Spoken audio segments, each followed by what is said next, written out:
Nou ja, goeiemôre vriende. 'n Kort opname weer, deel maar van die reeks wat ons wil uitbring om 'n bietjie meer inligting te gee en die ontdekkings wat daar gemaak is en so aan. En hierdie een spesifiek vandag, en ek weet daar gaan baie teenkanting miskien wees, maar ek vra jou, voordat jy my aanvat oor dit, gaan maak seker wat ontdek is, wat die teks sê, en dan is ons welkom om 'n debat te voer daaroor. Jy sien met die naam van God, vind ons in die Ou Testament, en ons vind veral in boeke soos Psalms en in die Ou Teks, waar God se naam wel bekend was, en dat God se naam wel uitgespreek was. So kry ons in die geskiedenis, kry ons 'n periode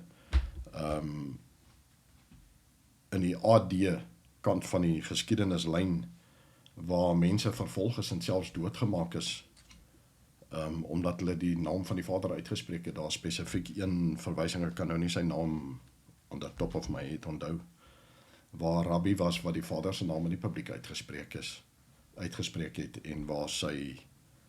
vrou vermoor is, sy dogter verkrag is en in 'n bordeel gegooi is, en hy is toegedraai met sy manuskripte, met nat water tussen en nogal, om het langer te laat hou, en hulle het hom in die brand gesteek, en so sy dood, omdat hy die naam uitgespreek het. En hoe uit die vrees uit van om die naam uit te spreek,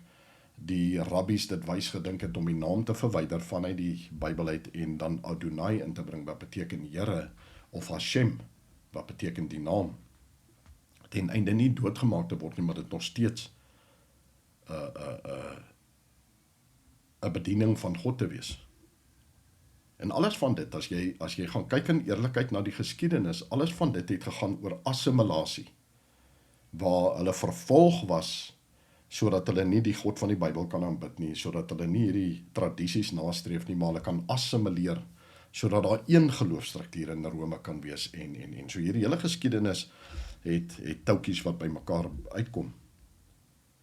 Maar hoe dan deur die geskiedenis dit so gegaan het, dat die naam heeltemal asof verdwyn het, en die bewyse is daar dat dit nie werklik verdwyn het nie, maar dit het weggeraak in manuskripte,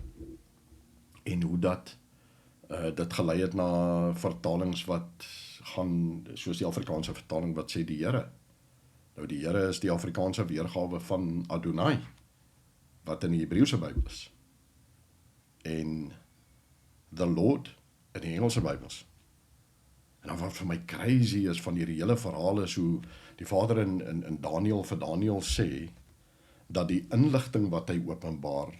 gesluit sal wees, en dan gee hy 'n naam vir 'n periode waaroor ek ook 'n opname sal maak, die Agaritaimim, wat vertaal word as die einde van dae, maar daar's 'n ander konnotasie tot dit. Die einde van dae sal mense soek vir kennis, en kennis sal vermeerder, hoe in vervulling daartoe dit so gebeur het, dat Hebreëse Bybel akademikus, Dr. Nehemiah Gordon, hy lewe vandag nog, hy getuig oor dit, hoe hy, en hy's 'n regte nerd, ek het eintlik soveel empatie met hom, ek geniet hom, daar's van die goed wat ek nie met hom saamstem nie, maar ek geniet die manier wat hy dit doen, want hy is so opgewonde soos 'n kind, wanneer hy praat oor hierdie goed, waar sy passie is, om skrif te ontleed, 'n ding wat ek partykeer nog mee sukkel, waar hy gesit het eendag, en lees hy deur Esegiel, en hy het hierdie, vir hom was dit die job of all jobs, waar hy die Hebreëse manuskripte vergelyk het met die Dead Sea Scrolls, die Masoretiese teks, wat die Aleppo Codex en die Leningrad Codex en al die codexes is, waar hy dit vergelyk het met mekaar, en die Dead Sea Scrolls gevat het en die Hebreëus opgemeet het teen mekaar, en hy het hierdie dag het hy gesit, en hy lees Esegiel, kan nie onthou wat hoofstuk, ek dink is Esegiel 13, en hy lees God se naam, en tot op daai oomblik reg deur die wêreld het almal geweet van YHWH, Yud-Heh Waw-Heh in die Hebreëus, en die Amerikaners sê Yud-Heh Waw-Heh met 'n W, dat is eintlik 'n V, en hoe dit gelei het, en daai naam het alles gelei na Yahuwah toe, en Jaffa toe, en Yahweh toe, en, maar hier lees hy, op hierdie spesifieke dag lees hy die woord, en hy lees die naam, die Yud-Heh Waw-Heh, met Nikud, Nikud is Hebreëse klinkers, En op die oomblik toe hy dit raak lees, lei sy foon en hoe hy telefoon op en hy getuig oor, hy sê, hy antwoord en die ou sê van maat nou net 'n vliegtuig in die World Trade Center vasgevlieg. Hy sê, hy worry nie daaroor nie, vir hom kan dit net sowel as 6 na gewees het, want dit wat hy nou gelees het is crazy, dit behoort nie daar te wees nie, en hy sit die foon neer en hy gaan aan en hy's 'n gekwalifiseerde rabbi, en hoe God sê, wanneer ek iets aan jou openbaar, sal ek dit weer doen, om te bevestig dat dit wat ek aan jou openbaar is, waar is. En hoe hy aanhou lees, dan in 'n ander hoofstuk van Esegiel lees hy in Toef, lees hy weer die konsonante, die Jude waarby met die klinkers lees hy raak. En op hy oomblik lei sy foon en sê, daar het nou net nog 'n vliegtuig in die World Trade Center vasgevlieg. En dit het hom nie veel geskeel nie. Het hom 10 jaar gevat voordat 'n vriend vir hom gesê het, besef jy nie die belangrikheid daarvan nie, besef jy nie die oomblik toe daai heiden daar sê dat sy God is bo alles, het die Vader sy naam in jou geopenbaar. Nou, die Vader, tipies soos wat ons God is, het die regte man gekies om sy naam aan te openbaar, want hierdie ou het toe hierdie honger gekry en gesê, maar as dit so is, kan dit nie net hier wees nie, dit moet oral wees, en hoe hulle begin soek het, en tans is daar meer as 2000 manuskripte wat van dit was al bekend, van dit is ontdek tydens hierdie soektog en goed, waarin jy die klinkers kry, en wat bevestig, dat die klinkers van die naam is Shwa Galam Kamats, wat EOA is, wat dan Jehovah spel. So die Jehovah getuies het ook iets reg, volgens die kritikiste. Maar in die Hebreëus sal jy dit uitspreek, Jehovah. Gekoppel aan dit, moet dit sin maak vanuit die Bybelse konteks. Hoekom sal dit dan die naam wees? Want die naam per se, soos jy dit uitspreek, Jehovah of Jehovah, het geen betekenis nie, behalwe as die Bybel dit bevestig. Interessant genoeg, wanneer jy gaan kyk na die Hebreëus en jy kyk na een van die identiteite van God, dan sê God, hy is die God wat was, die God wat is en die God wat sal wees. Partykeer word hierdie orde in 'n ander manier gerangskik, maar die woorde bly in die Hebreëus, Yahweh.